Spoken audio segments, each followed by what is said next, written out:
Saudara, faktor kesuksesan pemilu adalah banyaknya partisipasi masyarakat yang menggunakan hak pilihnya. Namun sayang masih ada warga yang tidak menggunakan hak suaranya alias golput. Apa yang jadi faktor warga golput dan bagaimana sejarah golput? Berikut penjelasan dari jurnalis Kompas TV, Desi Fiftina. Salah satu faktor kesuksesan pemilu adalah banyaknya masyarakat yang berpartisipasi. Sayangnya masih saja ada masyarakat yang tidak memakai hak suara mereka alias golput. Sebenarnya apa sih arti dari golput dan bagaimana sejarah golput mencuat di Indonesia? Golput adalah singkatan dari golongan putih. Ungkapan ini merujuk pada tindakan atau sikap sekelompok orang yang tidak menggunakan hak pilihnya dalam pemilu. Golput sesungguhnya mulai menjadi perhatian dalam pemilihan umum 1971. Saat itu, golput lahir sebagai bentuk perlawanan pemuda dan mahasiswa terhadap pelaksanaan pemilu di era pimpinan Soeharto. Pemilu 1971 yang adalah pemilu perdana di Orde Baru dinilai tidak demokratis. Belum lagi partai politik yang ada pada saat itu diatur secara ketat oleh pemerintah. Bahkan ada yang sampai dibubarkan. Jumlah parpol peserta pun hanya ada 10.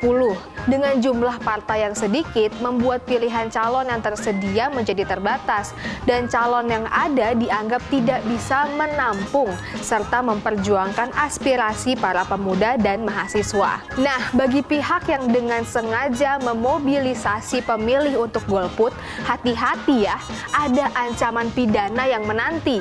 Anda bisa dipidana 3 tahun penjara dan denda paling banyak 36 juta jika diketahui memberikan uang atau materi lainnya agar peserta pemilu tidak menggunakan hak pilihnya. Jika dibiarkan, angka golput yang tinggi mempunyai dampak yang tidak baik. Beberapa di antaranya adalah tingkat golput yang tinggi dapat menghilangkan legitimasi pemerintahan yang terpilih, kemudian berpotensi adanya manipulasi suara sehingga membuka celah untuk kecurangan pemilu. Lalu angka golput yang tinggi juga bisa menghambat program pemerintah.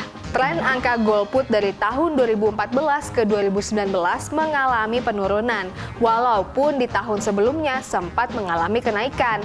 Tercatat Pilpres 2004 terdapat angka golput 22,56%, lalu 27,40% pada Pilpres 2009. 28,60% di Pilpres 2014 dan 18,03% pada Pilpres 2019.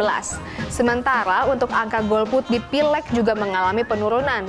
Pada pemilu 2004 ada 15,9% warga yang golput, lalu naik menjadi 29% di Pileg 2009. Pada Pileg 2014 angka golput turun menjadi 24,89% dan di pemilu 2019 kembali turun menjadi 18,31%. Dengan adanya tren positif ini membuktikan masyarakat Indonesia sudah semakin bijak dan bertanggung jawab terhadap masa depan bangsa. Semoga di pemilu 2024 nanti makin banyak orang yang sadar untuk menggunakan hak suara mereka dan tidak menjadi golput. Jadi jangan lupa di bulan Februari nanti datang ke TPS, gunakan hak suara Anda dan tentunya jangan golput ya.